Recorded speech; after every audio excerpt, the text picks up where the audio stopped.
Hello प्यारे बच्चों।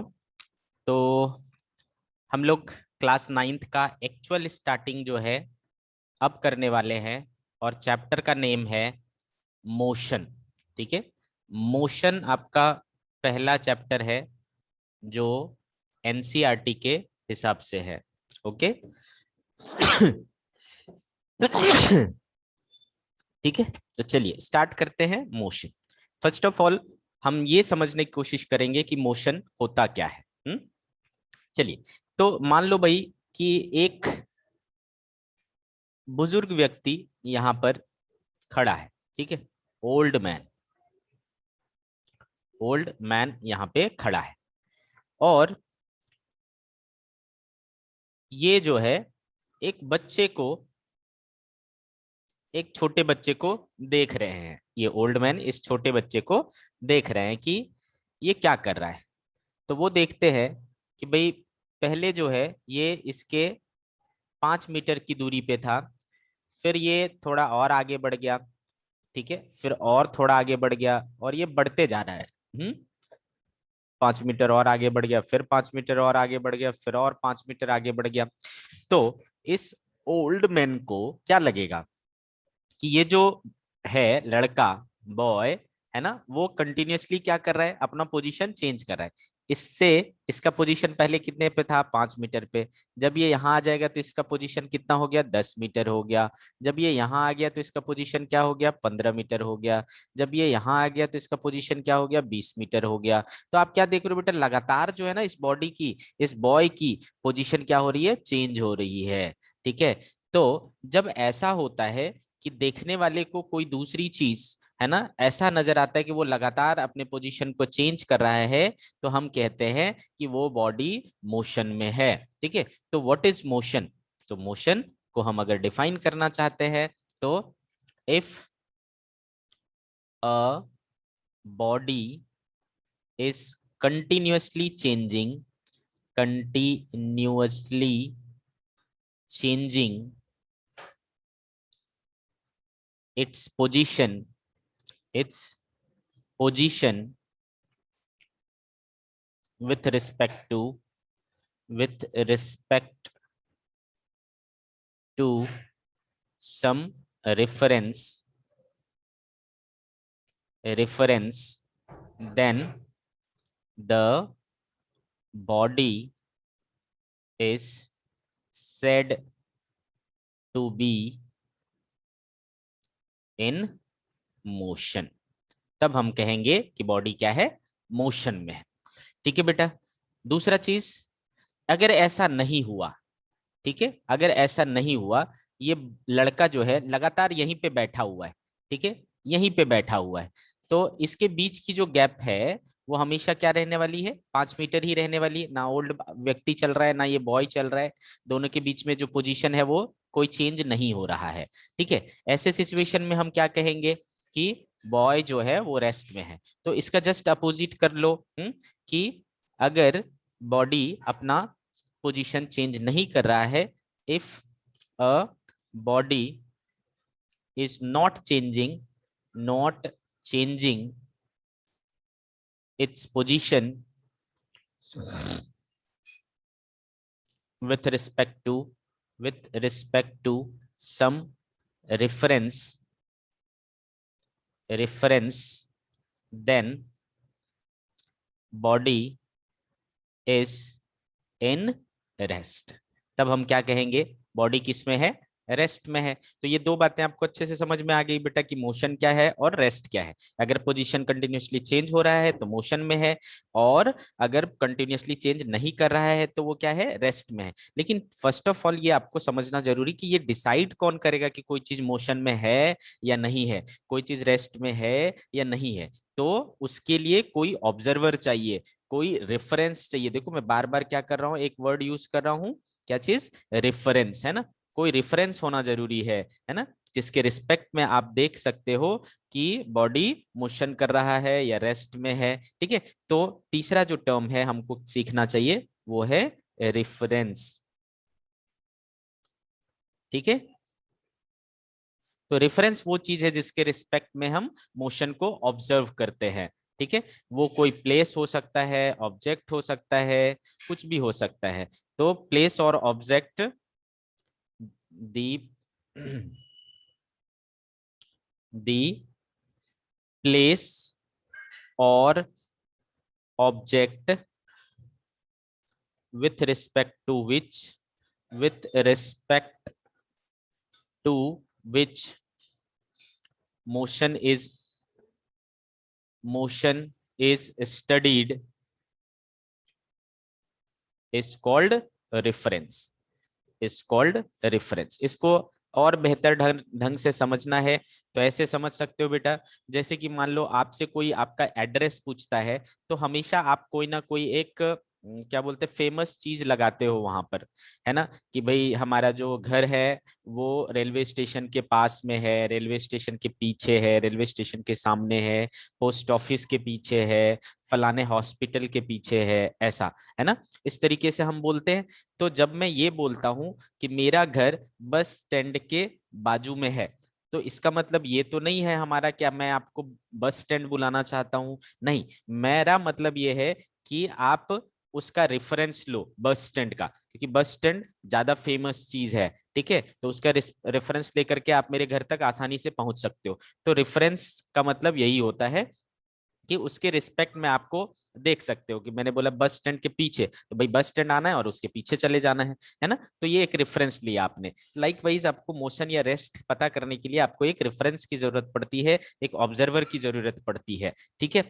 अब अगर मैं बोलूं कि बेटा कोई चीज मोशन में है, कोई चीज रेस्ट में है, कैसे पता करोगे, ठीक है, अगर आपका फ्रेंड है कोई, है ना, अगर एक फ्रेंड है वो आपके बाजू में बैठा हुआ है, तो वो जो फ्रेंड है वो रेस्ट में है, मोशन में है, कैसे पता चलेगा?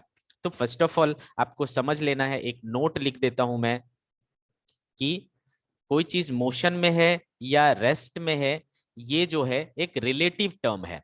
मोशन और rest are relative terms, not motion और rest are relative terms, not absolute, not absolute, ठीक है। अब यहां पर मैंने देखो क्या वर्ड यूज किया, रिलेटिव एंड एब्सोल्यूट, ठीक है। तो रिलेटिव मतलब होता है कि जिसको हमेशा हम आप कंपेयर करके बताते हो, है ना, और एब्सोल्यूट मतलब जिसकी वैल्यू हमेशा वैसी ही रहती है, वो बदलती नहीं है। फॉर एग्जाम्पल मैं कहता हूं कि आप मान लो दो भाई हो घर में, ठीक है, दो भाई हो या दो सिस्टर हो, ठीक है, मैं पूछूं कि आप दोनों में किसकी हाइट ज्यादा है, तो आप बताओगे भाई ये इसकी हाइट ज्यादा है, मान लो रितु और रीता, ऐसा दो सिस्टर है, उसमें रितु की हाइट मान लो 160 सेंटीमीटर है और रीता की हाइट समझो 150 सेंटीमीटर है, तो कोई भी कंपेयर करके बोल देगा भाई कि जो रितु है वो बड़ी है रीता से, रितु जो है वो लंबी है रीता से, हाँ। तो in comparison with Rita, Ritu क्या है, बड़ी है, लेकिन क्या दुनिया में हर किसी से बड़ी है रितु? रितु नहीं ना, हर किसी से बड़ी नहीं है, वो उसके एक से वो बड़ी हो सकती है, दूसरे से छोटी भी हो सकती है, ये तो डिपेंड करता है ना कि हम उसको किसके साथ कंपेयर कर रहे हैं, ठीक है। तो in the same way, in the same way जो रेस्ट और मोशन है, ये डिपेंड करता है कि हम उसको किसके साथ कंपेयर कर रहे हैं, कौन देख रहा है उसको, हाँ, कौन देख रहा है इसको। फॉर एग्जाम्पल चलो मैं बोलता हूं कि भाई ये एक ट्रेन है, ठीक है, ये एक ट्रेन है और ये आपका प्लेटफॉर्म है, प्लेटफॉर्म, ठीक है, यहां पर एक चाय वाला है, चाय वाला, मोदी जी, हाँ, मोदी जी चाय वाले हैं ना, ठीक है, तो यहाँ मोदी जी हैं, ठीक है, और यहाँ पर आप और आपके फ्रेंड ऐसे बैठे हुए हैं अपनी जगह पर। तो बेटा जब ये ट्रेन चलेगी, है ना, जब ये ट्रेन चलेगी, तो आप और आपके फ्रेंड के बीच का जो पोजीशन है वो चेंज होगा कि नहीं होगा? आपके रिस्पेक्ट में आपके फ्रेंड के बीच का पोजीशन चेंज हो रहा है क्या? हाँ, जब ट्रेन चल पड़ी तो आप अपनी सीट पे बैठे, वो अपनी सीट पे बैठे, दोनों अपनी अपनी जगह पे बैठे हुए हैं, कोई पोजीशन चेंज नहीं हो रहा है, तो आपके लिए ये जो आपका फ्रेंड है वो किस में है, रेस्ट में है। लेकिन इस चाय वाले के लिए, मोदी जी के लिए, है ना, ये ट्रेन आगे बढ़ रही है, ट्रेन आगे बढ़ रही है तो आपका फ्रेंड भी आगे बढ़ रहा है, तो इसको क्या नजर आएगा, ये मोशन में। तो भाई एक ही फ्रेंड एक ही समय पर एक के लिए रेस्ट में है, दूसरे के लिए मोशन पे है ना। अगर ये एब्सोल्यूट चीज होता तो हर हाल में दोनों सेम ही होता, लेकिन चूंकि ये रिलेटिव है इसलिए इसके देखने पर ये रेस्ट में है और इसके देखने पर ये मोशन में है। ठीक है, तो मोशन या रेस्ट जो है वो रिलेटिव टर्म्स है, एब्सोल्यूट नहीं है। ठीक है, तो ये डिपेंड करता है कि उसको कौन ऑब्जर्व कर रहा है। ठीक है, तो अगर ऑब्जर्वर की रिस्पेक्ट में उसका पोजीशन चेंज नहीं हो रहा है तो वो रेस्ट में है, और अगर पोजीशन चेंज हो रहा है तो वो मोशन में है। ठीक है, अगर आपको बोलूं कि भाई दीवार, जो आपके घरों की दीवारें हैं वो रेस्ट में है या मोशन में है, तो आपका क्वेश्चन होना चाहिए, आंसर नहीं होना चाहिए, आपका क्वेश्चन होना चाहिए कि सर किसके रिस्पेक्ट में देखने बोल रहे हो। ठीक है, अगर मैं अभी बैठ के देख रहा हूं तो मेरा दीवार जो है वो क्या है, रेस्ट में है। लेकिन अगर मान लो हम किसी दूसरे प्लानेट से जाकर के हम अर्थ को देखें तो अर्थ पूरा का पूरा ही घूम रहा है, तो उसके साथ हमारा वॉल भी घूम रहा है। तो ये डिपेंड करता है कि हम कहाँ से देख रहे हैं ना, ऑब्जर्व कौन कर रहा है। ठीक है, तो मोशन या रेस्ट जो है वो रिलेटिव टर्म्स है, एब्सोल्यूट टर्म्स नहीं है। ठीक है, तो अभी तक हमने चार चीजें सीखा, मोशन क्या होता है, रेस्ट क्या होता है, रेफरेंस क्या होता है, एंड मोशन और रेस्ट जो है वो रिलेटिव टर्म्स है, एब्सोल्यूट नहीं है। अब आगे बढ़ेंगे हम लोग और बात करते हैं कि भाई जब मोशन करना चालू किया मतलब पोजीशन चेंज करना चालू किया, तो जब मोशन पोजीशन चेंज करोगे, है ना, एक जगह से दूसरे जगह तक जाओगे, फॉर एग्जाम्पल आप अपने घर से निकलते हो और अपने स्कूल को जाते हो। ठीक है, तो आप इस दौरान कोई ना कोई एक रास्ता फॉलो करोगे बेटा। ठीक है, एक ऐसा कोई रास्ता फॉलो करोगे। ठीक है, ऐसे करके एक रास्ता फॉलो करोगे। ठीक है, इस दौरान जब आप यहां से यहां जाओगे तो ये सारे डिस्टेंसेस आपको ट्रेवल करना पड़ रहा है ना, इसको आपको कवर करना पड़ेगा, इस लेंथ को कवर करना पड़ेगा। ठीक है, तो आप जब ट्रेवल करते हो उस दौरान जो भी पाथ फॉलो करते हो, उस पाथ की जो लंबाई होती है उसको हम लोग कहते हैं डिस्टेंस। डिस्टेंस, या फिर हम दूसरे शब्दों में इसको पाथ लेंथ कह सकते हैं, पाथ लेंथ। तो अगला टॉपिक है हमारा डिस्टेंस या पाथ लेंथ। ठीक है, चलिए, तो क्या होता है भाई डिस्टेंस या पाथ लेंथ, तो हम कह सकते हैं total length of path, length of path travelled by an object during its motion, during its motion is called distance और पाथ लेंथ। क्या कहते हैं, डिस्टेंस और पाथ लेंथ। ठीक है बेटे, जो डिस्टेंस या पाथ लेंथ है इसको हम लोग, इट इज डिनोटेड बाय, या तो हम डी से शो कर सकते हैं या फिर एक्स से शो कर सकते हैं।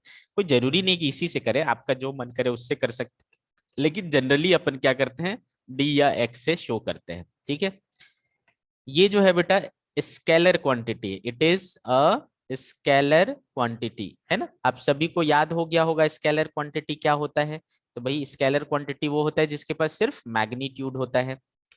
ठीक है, इसका जो एसआई यूनिट होता है बेटा, इट्स एसआई यूनिट इज, इसका एसआई यूनिट होता है बेटा लेंथ, है ना, तो लेंथ का क्या होगा बेटा, एल होगा, है ना, सॉरी मीटर होगा, तो it's SI unit is metre.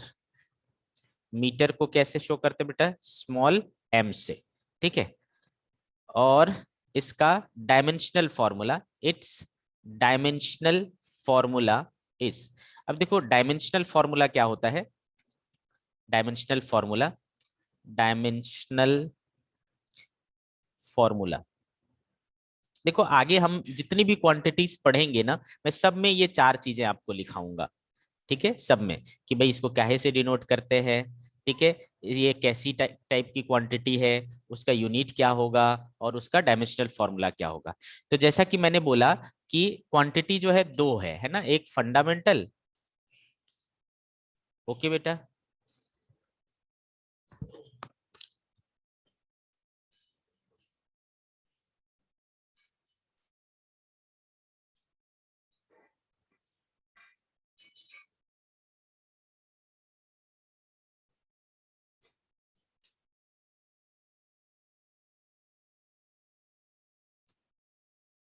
Okay, क्या बोला मैंने, क्वांटिटी कितने होते हैं, दो टाइप के होते हैं, एक फंडामेंटल, फंडामेंटल,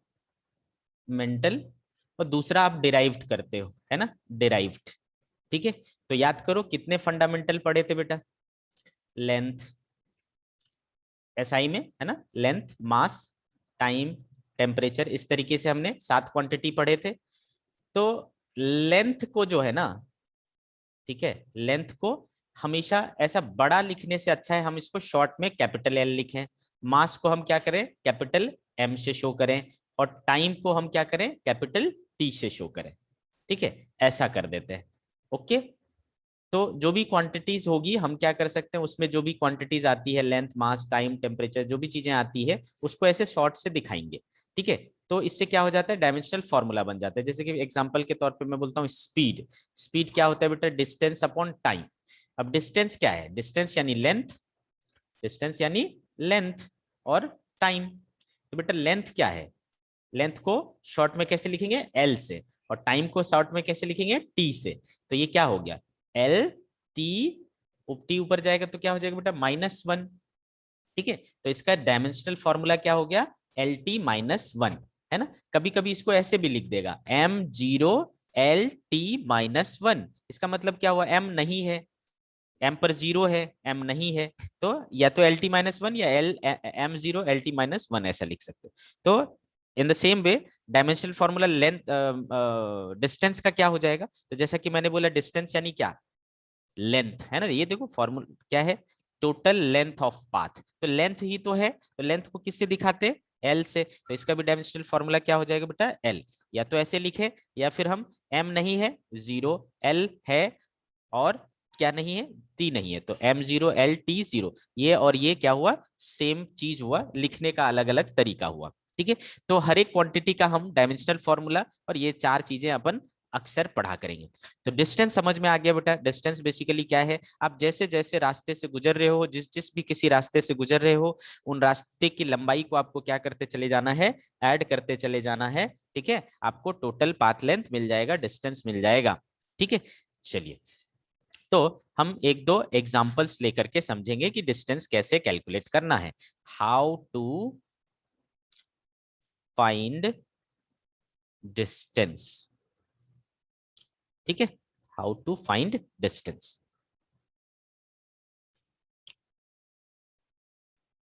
क्वेश्चन, तो बेटे मान लो कि एक स्क्वायर फील्ड है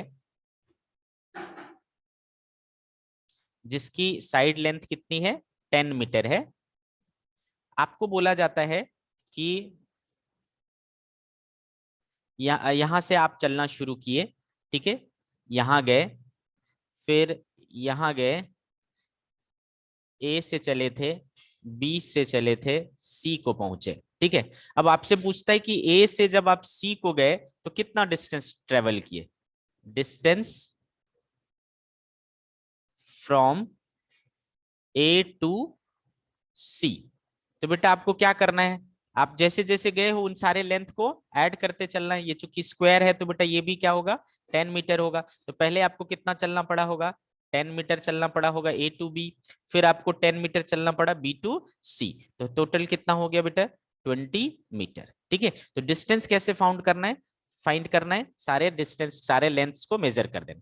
अगर आपसे बोलता कि फिर इसके बाद आप और आगे बढ़े और फिर वापस यहीं पर आ गए, तब फिर आपने क्या किया, ये 10 चला, ये 10 चला, ये 10 चला, ये 10 चला, फिर आपका क्या हो जाता बेटा, 40 मीटर हो जाता आंसर। ठीक है, तो डिस्टेंस मीन्स आपको जिधर जिधर से गुजरे हो उन सारे लेंथ को लेना है, ऐड करना है, और इस तरीके से आपको डिस्टेंस मिल जाता है। क्लियर? चलो आगे एक और एग्जांपल लेते हैं।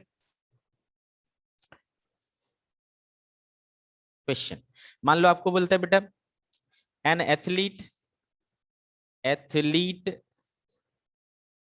Runs on a circular track of radius 7 meter. ठीक है, find distance travelled by him in part A 1 round, second 2.5 round, ऐसा है ना, इस तरीके का क्वेश्चन हो। तो बेटा इसका कैसे सॉल्व करेंगे, तो आपको पता है सर्कुलर ट्रैक मतलब सर्कल जिसका रेडियस कितना है, देखो आपके में 7 मीटर दिया हुआ है। ठीक है, 7 मीटर। जब मैं कहता हूं 1 राउंड, ठीक है, तो 1 राउंड का मतलब क्या होता है बेटा, कहीं से भी आपने जहां से भी स्टार्ट किया आपको वापस से घूम करके क्या होना है, वहीं पे आना है। ठीक है बेटा, तो आपको कैसे कैसे चलना पड़ा, ये पूरा बाउंड्री चलना पड़ा है ना। तो आप बताओ बेटा एक सर्कल की बाउंड्री कितनी होती है, हाँ, 1 राउंड में आपको कितना चलना पड़ेगा, तो आपको सरकमफेरेंस चलना पड़ेगा। सरकमफेरेंस का क्या फॉर्मूला होता है बेटा, 2πr। ठीक है, तो आपको एक चक्कर में कितना चलना पड़ा, 2πr चलना पड़ा, यही हो गया आपका क्या, डिस्टेंस। ठीक है, तो एक चक्कर में 2πr चलना पड़ा। अब मान लो बेटा कभी आपको इससे ज्यादा चक्कर चलने पड़े, एन 2 चक्कर चलना पड़ेगा तो 2 बार 2πr चलना पड़ेगा, 3 चक्कर चलना है तो आपको 3 टाइम्स 2πr चलना पड़ेगा। अगर आपको n टाइम्स चलना हो, ठीक है, n राउंड में, डिस्टेंस ट्रेवल्ड इन n राउंड्स, तो फिर क्या होगा भाई, एक राउंड में 2πr था तो n राउंड में क्या होगा, इंटू n कर लेंगे। ठीक है बेटा, तो ये एक जनरल फॉर्मूला टाइप का हो गया हमारा कि सर्कुलर ट्रैक रहेगा, ठीक है, सर्कुलर रास्ता रहेगा, तो एन राउंड में हमें कितना चलना पड़ेगा, इतना चलना पड़ेगा। अब देखो इसका पहला पार्ट, फर्स्ट पार्ट में हमें क्या निकालना था, 1 राउंड में निकालना था, तो 1 राउंड में एन बराबर क्या हो गया, 1, तो ये क्या बचा, 2πr। पाई क्या होता है बेटे, 22/7, और आर आपके पास क्या है, 7, तो ये कितना हो गया, 44 मीटर। सेकेंड पार्ट में क्या बोल रहा है आपको, कितना चलना है आपको, 2.5 राउंड। 2.5 राउंड को क्या लिख सकते हो बेटा, 2.5 ऐसे 5/2, तो बेटे एन इस बार अपना क्या हो गया, ये एन हो गया, नंबर ऑफ राउंड्स, तो अब की बार क्या हो जाएगा, 5/2 इंटू 2πr, यानी 22/7 इंटू 7, ये गया, ये गया, ये गया, ये गया, कितना हो गया बेटा, 110 हो गया क्या, तो आपने इस बार जो चला वो चला 110 मीटर। ठीक है, तो कभी भी सर्कुलर ट्रैक रहे तो क्या फॉर्मूला लगाएंगे बेटा, ये फॉर्मूला लगाएंगे, 2πr इंटू एन, है ना, distance travelled in n circular rounds, 2πr into n, जितने नंबर ऑफ राउंड्स दिए रहेंगे वो लिख लेंगे और जितना रेडियस होगा वो लिख लेंगे। चलो एक और एग्जांपल दूंगा, करके दिखाओ। तो question,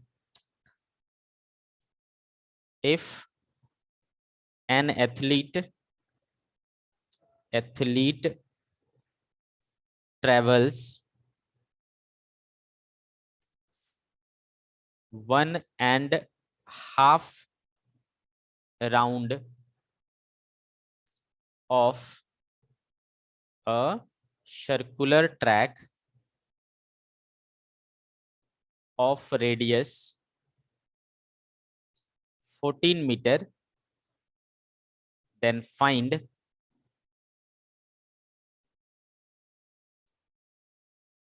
distance travelled by him, distance travelled by him. ठीक है, डायग्राम बना देता हूं। रेडियस कितना है, this time radius is 14 meter. ठीक है, ये आपको सॉल्व करना है, डाउट सेशन में आपको आंसर बताना है। ठीक है, बन गया तो अच्छी बात है, नहीं बना तो वी विल डिस्कस। ठीक है, तो ये हो गया बेटा डिस्टेंस कैलकुलेट करने का तरीका। आगे और भी बहुत सारे सवाल हम ऐसे बना सकते हैं। एग्जाम्पल के तौर पर अगर आपका जो लेट्स से कि a farmer is traveling along the boundary of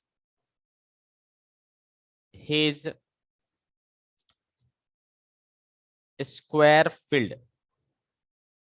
field की शेप कैसी है, स्क्वायर है, square field of side length a बराबर 20 मीटर। ठीक है, a farmer is travelling along boundary of his square field of side length 20 meter, then find distance traveled by him, distance traveled by him, then find distance traveled by him in part A ले लेते बेटा 1 round, part B ले लेते हैं 2.5 round, ऐसा। चलो ठीक है, तो ये भी आपका होमवर्क रहा, डाउट सेशन में आप मुझे करके दिखाएंगे। ठीक है, एक और एग्जांपल ले लेता हूं। एग्जांपल मान लो कि ये एक रास्ता है, स्ट्रेट रोड है, देन यहां पर एक चौराहा है,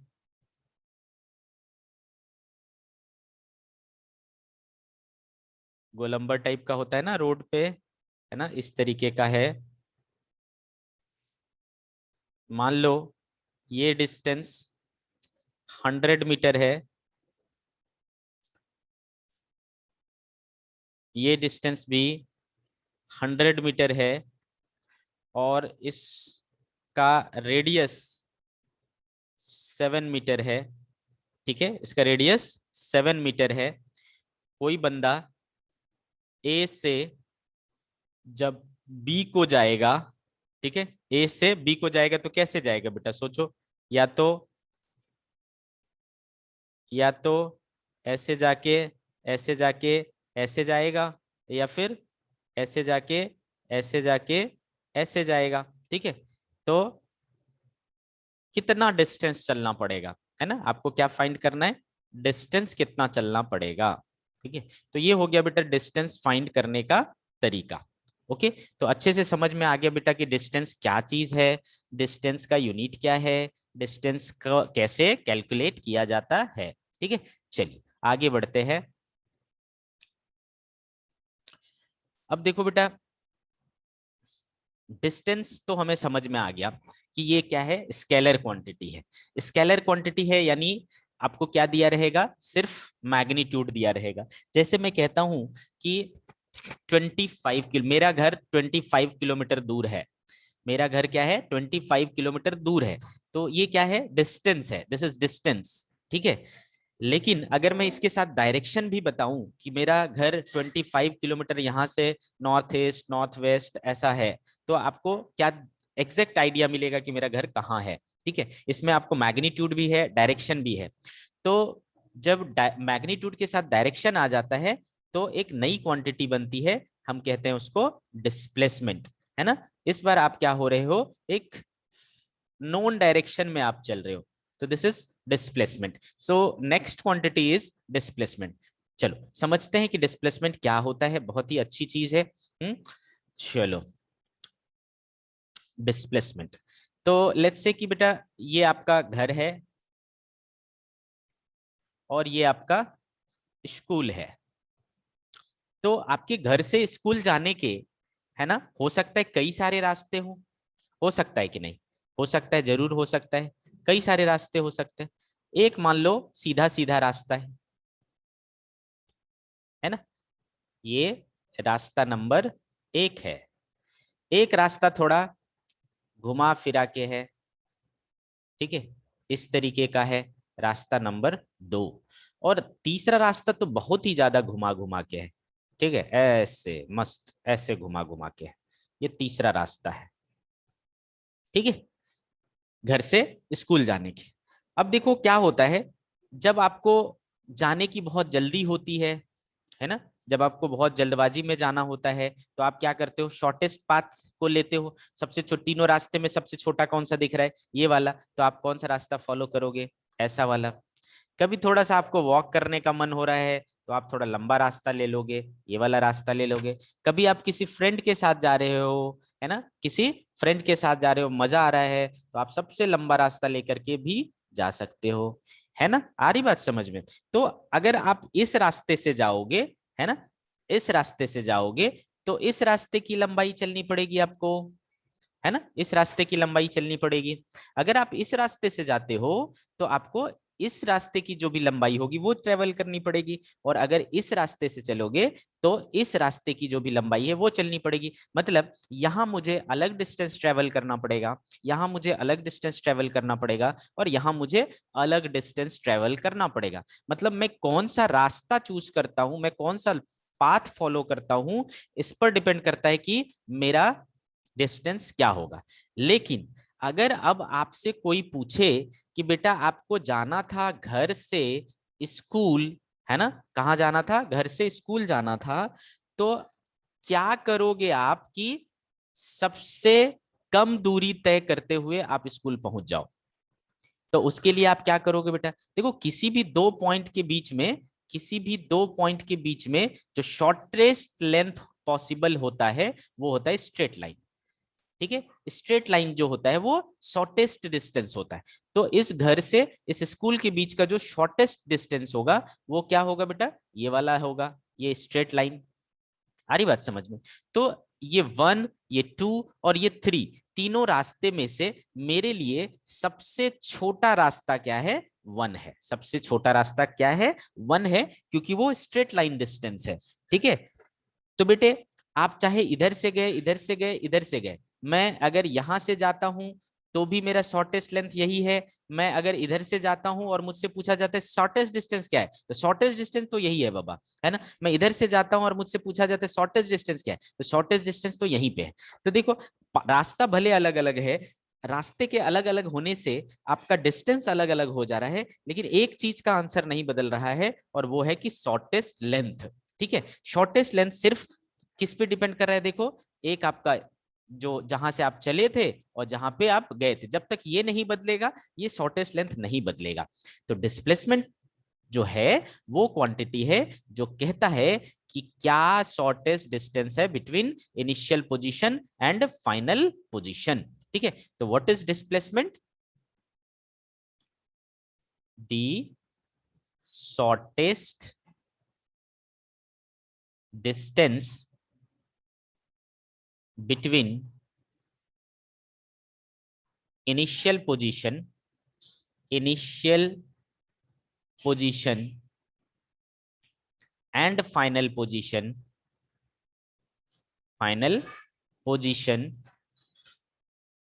is called distance, sorry displacement,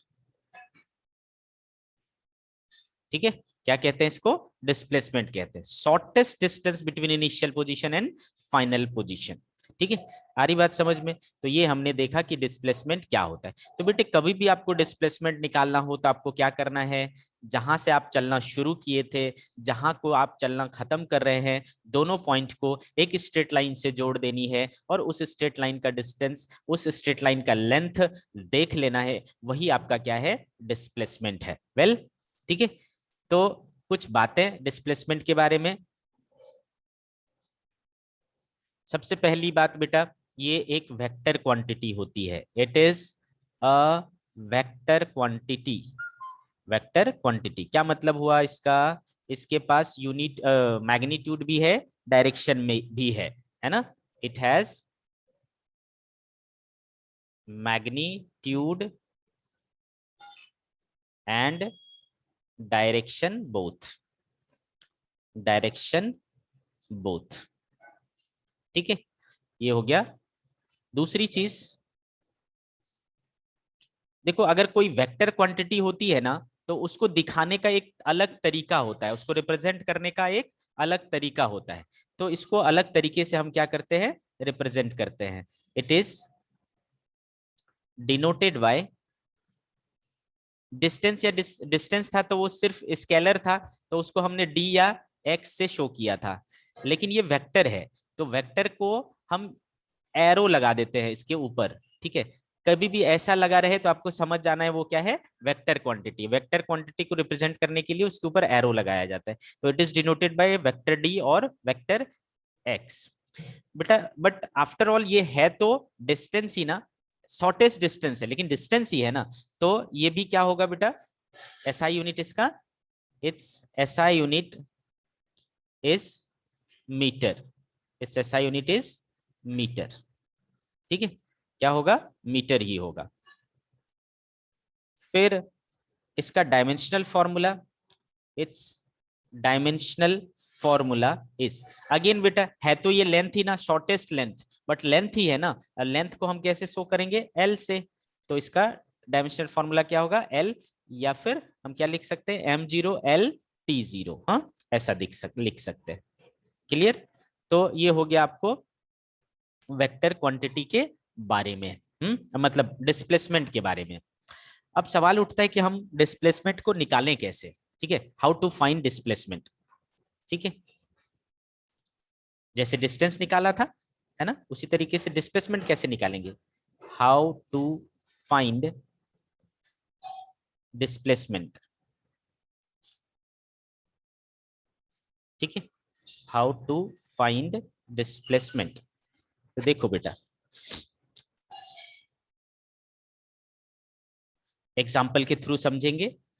जैसे कि मान लो मैं कहता हूं कि आपने यहां से चलना शुरू किया, ए से बी को गए, और आपने 12 मीटर चला, 12 मीटर चला, फिर आप क्या हुए, बी से इधर चले गए, स्ट्रेट है, ठीक है, बी से सी को चले गए और आप चले 5 मीटर, ठीक है। तो आपने शुरुआत कहां से की थी, ए से, और कहां पे एंड किया आपने, सी पे। हमें पता करना है डिस्प्लेसमेंट, डिस्प्लेसमेंट कितना है,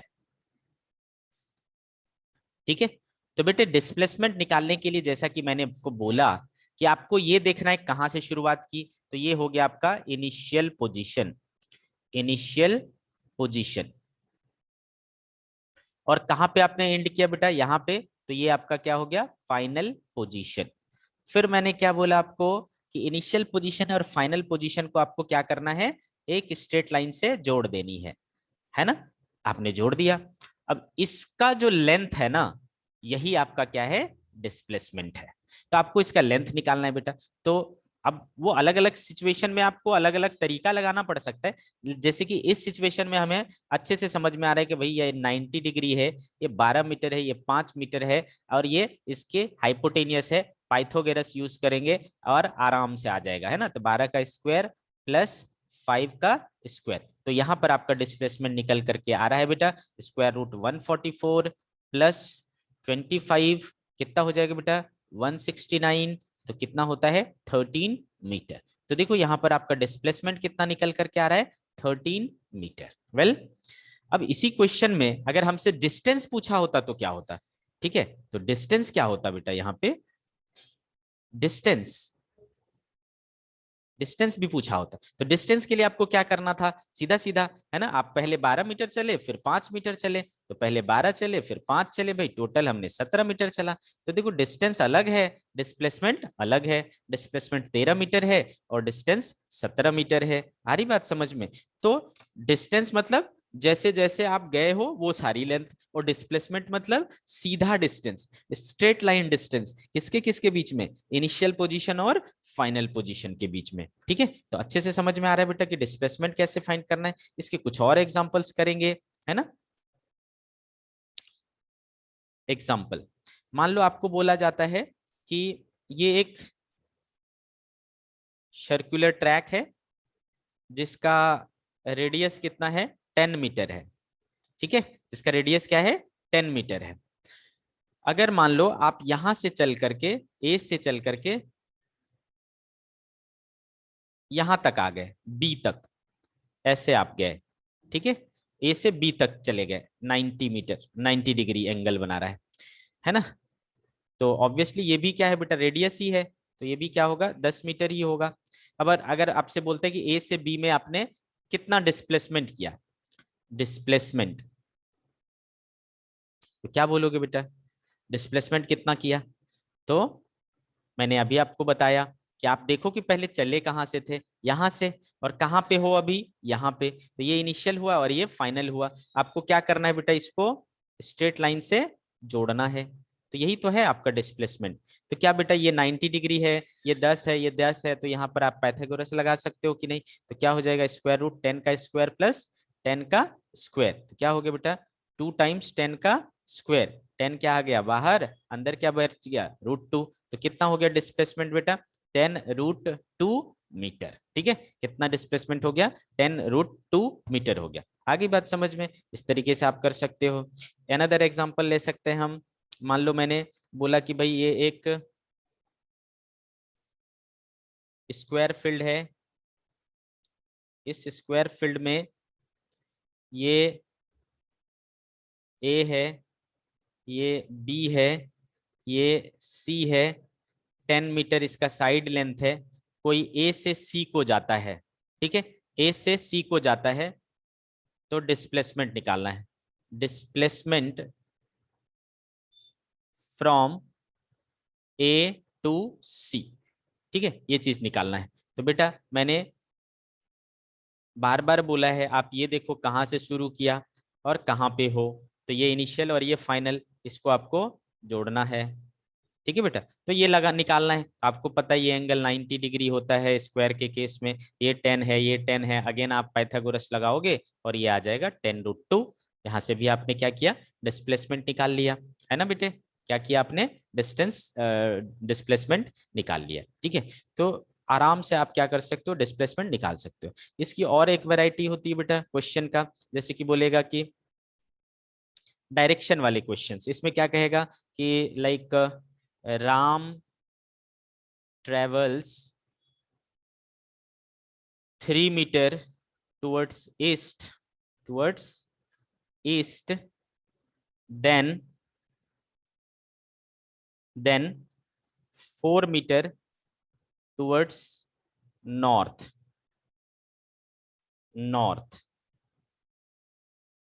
then find his distance and displacement, ठीक है। तो बेटे कैसे सॉल्व करेंगे ऐसे सवाल को, तो जब भी डायरेक्शन वाले आंसर क्वेश्चंस आए बेटा, सबसे पहले डायरेक्शन ड्रॉ कर लिया करो, है ना। ये सबको पता होना चाहिए, इधर क्या होता है, नॉर्थ होता है, ये साउथ होता है, ये ईस्ट होता है, और ये वेस्ट होता है। तो जैसा कि क्वेश्चन में कहा गया है कि आपको पहले किधर चलना है, देखो 3 मीटर टुवर्ड्स ईस्ट, तो ईस्ट इस तरफ है बेटा, तो आप 3 मीटर इस तरफ चल लो, यहां तक आ गए मान लो 3 मीटर। फिर आपको क्या मिलता है, 4 मीटर टुवर्ड्स नॉर्थ, नॉर्थ किधर है, देखो इस तरफ है, तो आप 4 मीटर इधर चले जाओ, 4 मीटर नॉर्थ चले गए। तो आप चले थे यहां से बेटा और यहाँ को गए, आपको क्या निकालना है, डिस्प्लेसमेंट निकालना है और डिस्टेंस निकालना है। तो डिस्टेंस इजीली फाइंड कर सकते हैं हम। डिस्टेंस के लिए पहले 3 चले फिर 4 चले, तो 3 + 4 क्या हो गया बेटा, 7 मीटर हो गया। लेकिन डिस्प्लेसमेंट के लिए क्या करना है सर, इसको सीधा सीधा जोड़ना है। यहाँ ये 90 डिग्री दिख रहा है, 3 है 4 है, पाइथागोरस लगाएंगे 5 आएगा। तो डिस्प्लेसमेंट कितना हो गया बेटे, 5 मीटर हो गया, 5 मीटर। ठीक है, डिस्टेंस कितना था, 7 मीटर। आ रही बात समझ में? तो इस तरीके से आपको डिस्प्लेसमेंट के ऊपर क्वेश्चंस आते हैं। ओके, अब आप देखोगे कि डिस्टेंस और डिस्प्लेसमेंट के बीच में सिमिलरिटीज थी, है ना, और कुछ वो भी है, डिफरेंसेस भी हैं। ठीक है, तो हम इसके सिमिलरिटीज और डिफरेंसेस की बात करेंगे। ठीक है, तो डिफरेंस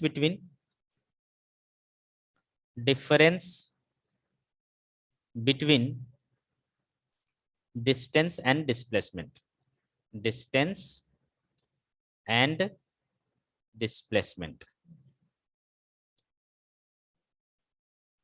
ठीक है, difference between distance and displacement क्या है? तो एक तरफ हमने क्या ले लिया, डिस्टेंस ले लिया, सॉरी डिस्टेंस ले लिया, और एक तरफ हम क्या ले लें, डिस्प्लेसमेंट ले लें।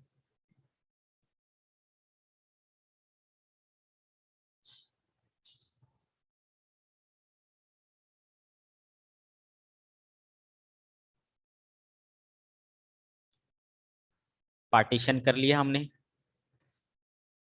फर्स्ट पॉइंट, डिस्टेंस क्या था बेटा,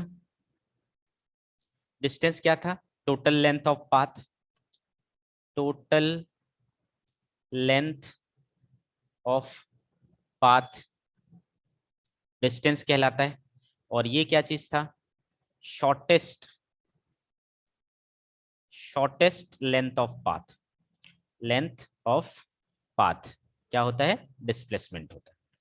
दूसरी चीज, ये क्या था बेटा, स्केलर क्वांटिटी था, स्केलर क्वांटिटी था, और ये क्या है, वेक्टर क्वांटिटी है, वेक्टर क्वांटिटी, है ना बेटे। तीसरी चीज, तीसरी चीज कि डिस्टेंस जो है वो हमेशा, अगर आपने लोकेशन चेंज किया है तो ये हमेशा 0 से बड़ा ही होगा। If location is changed, if location is changed, it can never be 0। तो फिर ये 0 नहीं हो सकता, या नेगेटिव तो बिल्कुल भी नहीं हो सकता, 0 और नेगेटिव। लेकिन डिस्प्लेसमेंट क्या है, कुछ भी हो सकता है, इट कैन बी 0, पॉजिटिव और नेगेटिव, और नेगेटिव, है ना। अब इसके पीछे में क्या रीजन है, ठीक है, तो इसको समझने के लिए समझो मैं क्या बोल रहा हूँ, क्यों बोल रहा हूँ ऐसा। मान लो आपने ये पॉइंट से स्टार्ट किया, है ना, आप यहाँ को गए, तो आप चले ना भाई, इतना डिस्टेंस तो चले, ठीक है, तो आपने लोकेशन चेंज किया तो डिस्टेंस हुआ, डिस्टेंस कितना हुआ भाई, तो कुछ तो हुआ, आया, मान लो 5 मीटर चला तो आपने 5 मीटर हुआ आपका डिस्टेंस, है ना बेटा। अब ये 5 मीटर पॉजिटिव वैल्यू है, 0 नहीं हो सकता, नेगेटिव भी नहीं हो सकता। नेगेटिव क्यों नहीं हो सकता, क्योंकि सिर्फ मैग्नीट्यूड है, मैग्नीट्यूड पॉजिटिव नेगेटिव नहीं होता है, ठीक है, डायरेक्शन पॉजिटिव नेगेटिव होता है, तो ये कभी भी नेगेटिव या 0 नहीं हो सकता। लेकिन अगर मान लो आप ऐसा वापस चल करके यहीं पे आ गए, यहां से यहां गए और फिर यहां से यहां आ गए, तो बेटा आपका इनिशियल पोजीशन और फाइनल पोजीशन क्या हो गया, वही हो गया। जब आपका इनिशियल पोजीशन और फाइनल पोजीशन वही हो गया, तो आपका वेलोसिटी डिस्प्लेसमेंट क्या हो गया, 0, है ना। डिस्प्लेसमेंट 0 हो जाता है, लेकिन डिस्टेंस क्या हुआ, 5 मीटर जाने का, 5 मीटर आने का, 10 मीटर, डिस्टेंस वापस 0 नहीं हुआ, डिस्प्लेसमेंट वापस से 0 हो सकता है। इसलिए मैंने कहा कि एक बार लोकेशन चेंज हुआ, ठीक है, एक बार लोकेशन चेंज हुआ तो फिर डिस्टेंस